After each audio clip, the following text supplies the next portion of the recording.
Hello everyone. आप सब लोगों का स्वागत है। तो हमने हमारी लास्ट वीडियो में होमोजीनियस के बारे में बात करी थी। आज हम नॉन होमोजीनियस के बारे में बात करेंगे। इसमें और उसमें डिफरेंस क्या आ जाएगा? बस हमारी होमोजीनियस इक्वेशन होती थी ये, इसके अंदर बस एक एफ ऑफ एक्स ऐड हो जाएगा हमारे पास में। ठीक है, एक एग्जांपल के साथ ही स्टार्ट करते हैं। Y of x equals to cos x plus lambda zero से pi sine x minus t y of T और डी टी। ठीक है, अब यहाँ पे आप देखो, साइन एक्स माइनस टी को मैं लिख सकता हूँ sign x cos t minus cos x sin t। तो हमारा वाई एक्स क्या हो जाएगा? cos x plus lambda zero से पाए।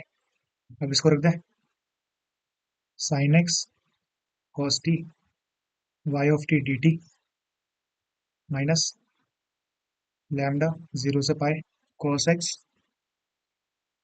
sin t y of T और डी टी। ठीक है, फिर हम क्या करेंगे, यहाँ से साइन एक्स को मैं इंटीग्रल के बाहर निकाल देता हूँ और इंटीग्रल आएगा जीरो से pi cos t Y T और डी टी। फिर इस वाले टर्म को यहाँ लिख लेते हैं माइनस लैम्डा जीरो से पाए। यहाँ पे हमारे पास में बाहर आ जाएगा cos x। फिर हमारे पास क्या बचा, sin t और y ऑफ t।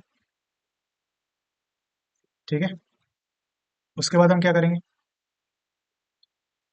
इस वाले इंटीग्रल को मैंने c1 मान लिया और इस इंटीग्रल को c2। तो हमारे पास में आएगा y of x equals to cos x plus lambda sin x c1 minus lambda cos x c2। ठीक है, फिर हम क्या करेंगे, c1 फाइंड करेंगे। c1 क्या था, जीरो से पाई इंटीग्रल cos t और इनटू में y ऑफ t मतलब ये वाली चीज। तो ये हो जाएगा cos t plus lambda c1 sin t minus lambda c2 cos t और dt। इस इंटीग्रल को जब आप सॉल्व करोगे तो हमारे पास में लास्ट में आता है c1 plus lambda by two pi c2 equals to pi by two. ठीक है, ये हमारी फर्स्ट इक्वेशन हो गई। वैसे ही हम c2 फाइंड करेंगे। c2 क्या आएगा, जीरो से पाई, ये है ना हमारे पास में c2 sin t और y ऑफ t। तो sin t और अंदर ये वाली चीज आ जाएगी हमारे पास में। ठीक है, जब आप इसको सॉल्व करोगे तो हमारे पास में आता है C2 इक्वल्स टू ये चीज। ये हो गई हमारे पास में इक्वेशन टू। ठीक है, तो हमारी इक्वेशन वन क्या थी, C1 plus lambda by two into में pi C2 equals to pi by two. ठीक है, इसको भी मैं कुछ इस तरीके से लिखूं तो ये हो जाएगा C1 माइनस में C2 इक्वल्स टू जीरो। तो अब देखो, सिस्टम ऑफ लीनियर इक्वेशन क्या बन रहा है, यहाँ पे C1 C2 इक्वल्स टू, यहाँ पे आएगा पाई बाई टू और नीचे जीरो। ठीक है, तो ये हमारे पास में सिस्टम ऑफ लीनियर इक्वेशन बन गया। होमोजेनियस हमारे पास में होती थी इनटू में सी आई इक्वल्स टू जीरो आता था।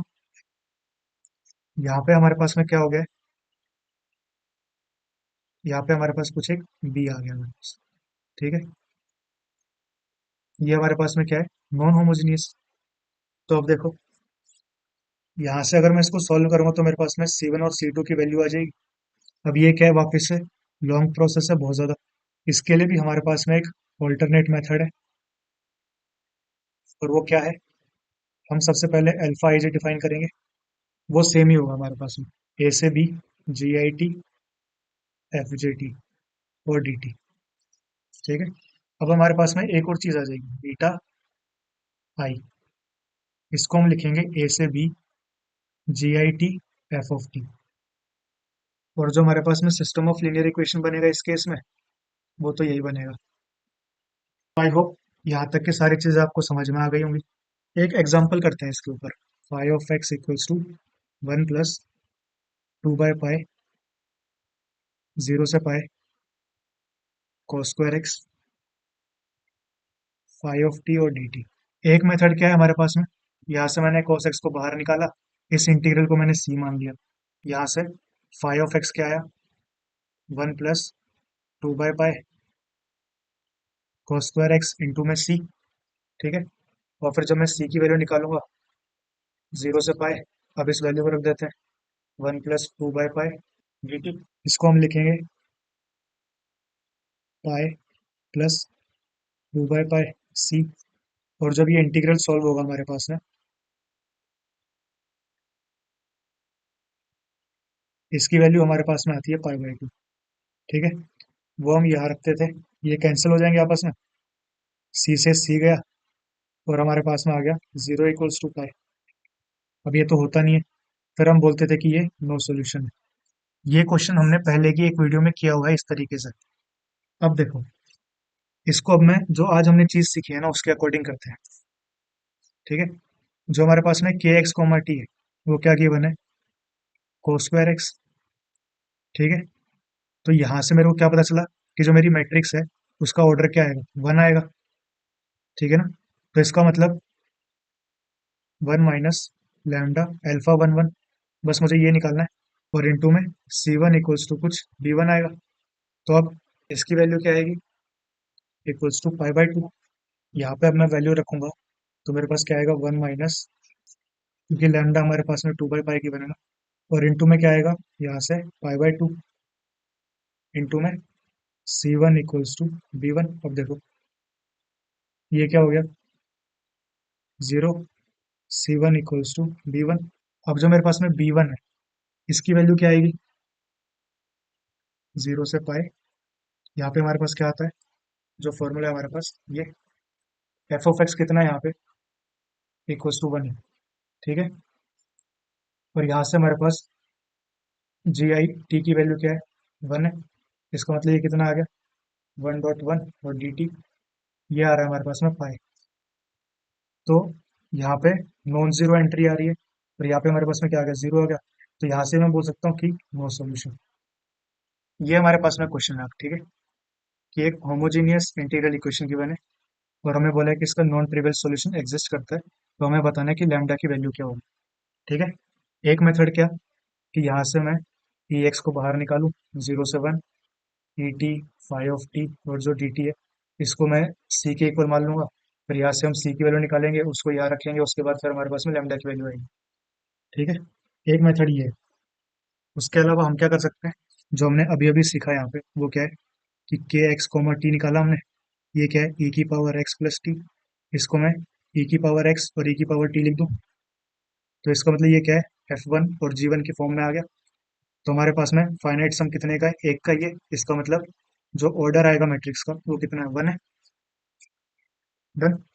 तो हमारे पास क्या आ जाएगा यहाँ पे, 1 - λ α11 इंटू में C1 = 0। यहाँ पे 0 क्यों, होमोजीनियस है। ठीक है। तो मैं α11 की वैल्यू निकालूं, ये कितना आएगा, 0 से 1 जी आई ऑफ टी और एफ जे ऑफ टी आता है।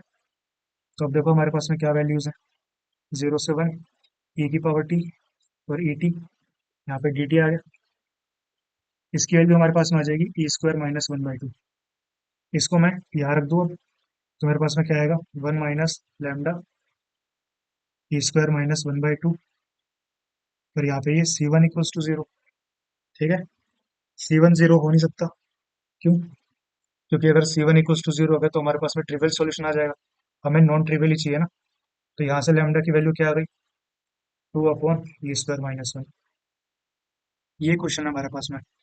तो देखो, होमोजीनियस इंटीग्रल इक्वेशन गिवन है, और जो इसका हमारे पास में के एक्स कोमा टी है, वो क्या है, 3x - 2 और टी। तो इसको मैं ऐसे लिख सकता हूँ, F1 और G1। ठीक है। तो ऑर्डर क्या आया मैट्रिक्स का मेरे पास में, 1 आ गया। इसका मतलब मुझे क्या निकालना पड़ेगा, 1 - λ α11, और यहाँ पे आ जाएगा C1 = 0। तो यहाँ से अब मैं अल्फा वन वन की वैल्यू निकालूँ, कितनी आएगी, इंटीग्रल 0 से 1, यहाँ पे आ जाएगा 3t-2 इंटू में टी और डी टी। इस इंटीग्रल की वैल्यू क्या आएगी, 3t³ बाई 3, मतलब ये गया, और माइनस t² 0 से 1, ये आ रहा है हमारे पास में 0। तो इसका मतलब क्या आ गया, 1 - 0 इंटू में c1 = 0। तो ये आ गया 1.c1 = 0। ठीक है। तो इससे क्या मैं लैम्डा की वैल्यू निकाल पा रहा हूँ, नहीं। तो मतलब नो आइगन वैल्यूज।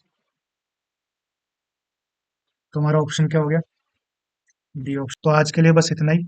अगर आप लोगों को कोई भी डाउट हो तो वो आप नीचे कमेंट सेक्शन में लिख सकते हो। Thank you so much and have a nice day.